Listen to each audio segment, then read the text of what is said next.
আসন্ন West Indies one day সিরিজে বাংলাদেশ যে দল নিয়ে খেলতে যাবে ওয়েস্ট ইন্ডিজে, আসলে এটাকে আপনি 2 নাম্বার সিরিয়ালের টিম ধরবেন নাকি 3 নাম্বার নাকি 4 নাম্বার, আমি আসলে বুঝতে পারতেছি। এখানটায় দেখুন যে 3 নাম্বার, 4 নাম্বার, 5 নাম্বার এবং 6 নাম্বারে যে রেগুলার প্লেয়ারগুলা সেগুলো থাকছেন না।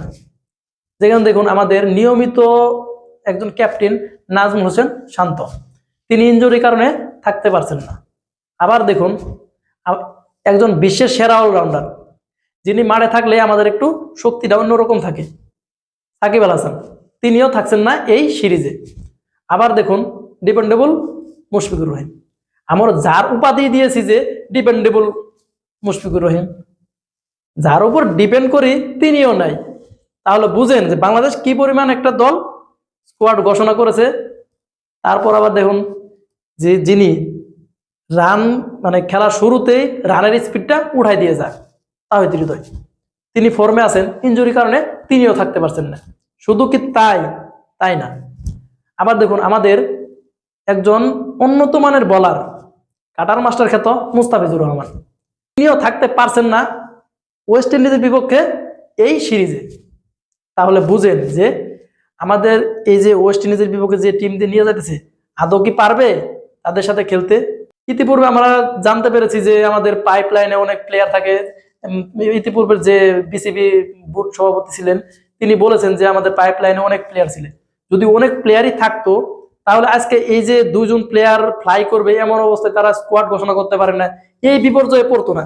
এমনকি দেখেন যারা প্লেয়ার ঘোষণা করে কিংবা হলো সিলেকশন প্যানেলের সদস্য যারা আছে তারা যখন ব্যর্থ হয়েছে, শেষ পর্যন্ত বিসিবির সভাপতি মানে যিনি বিসিবির প্রধান ফারুক আহমেদকে ডেকেছে তারা স্কোয়াডে কাকে কাকে রাখবে কাকে কাকে রাখবে না, সেজন্য বিসিবির প্রধানকে ডেকেছে। ইতিপূর্বে এমন ঘটনা হয়েছে বলে আমার মনে হয় না যা এবার ওয়েস্ট ইন্ডিজের সিরিজে দল ঘোষণার ক্ষেত্রে হয়েছে। তারপরে এখনো শিওর না যে তারা দল ঘোষণা করেছে, এমন কোনো শিওর এখনো পাওয়া যায়নি, স্কোয়াডটা জাস্ট ঘোষণা করেছে। এই যে ওয়েস্ট ইন্ডিজের বিপক্ষে যে সম্ভাব্য স্কোয়াড আমরা পেয়েছি এটা আসলে একটা মিরাক্কেল কেন বললাম, দেখুন যে স্কোয়াডে 15 জন আছে তার মধ্যে আফিফ হোসেন ধ্রুব, তাকে নিয়েছেন জাতীয় দলের স্কোয়াডে, যিনি খেলতে যাবেন ওয়েস্ট ইন্ডিজের বিপক্ষে। তিনি কবে আসে দলে, কবে খেলে, এমনকি এই যে রিসেন্টলি যে গ্লোবাল সুপার লিগে যে তিনি খেলতেছে রংপুর রাইডার্সের হয়ে, হামসায়ারের সাথে তিনি ডাক মারলেন, পরের ম্যাচে খুব অল্প কিছু একটা রান করলেন, পারফরমেন্স ভালো নেই, তারপর তাকে জাতীয় দলে আনা হয়েছে। এই যে জাতীয় দলে আনা হয়েছে এটাও একটা মিরাক্কেল। আবার দেখুন যাদেরকে আমরা রেখে যাচ্ছি তাদের পারফরমেন্সের জুরি আর যাদের নিয়ে যাচ্ছি তাদের পারফরমেন্সের জুরি বিবেচনা করলে আকাশ পাতাল ডিফারেন্স। তারপর আপনি বলতে পারেন যে যদি কাউকে সুযোগ না দেওয়া হয় তাহলে আমরা ভালো প্লেয়ার পাবো কিভাবে।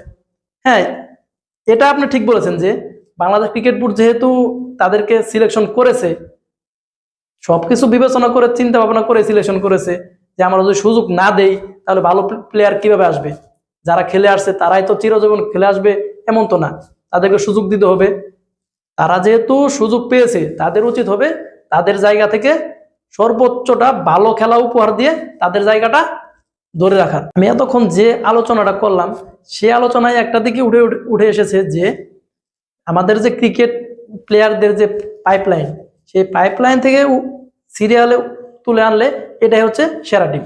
আর আমরা যদি যাদের রেখে যাই তাদের সাথে তুলনা করি সেটা তো আগেই বললাম যে আকাশ পাতাল ডিফারেন্স, কিন্তু তারপরেও তো একটা দল ঘোষণা করা লাগবে, সেদিক দিয়ে আমার মনে হয় এটাই সেরা দল। আপনার কি মতামত জানাবেন কমেন্ট বক্সে।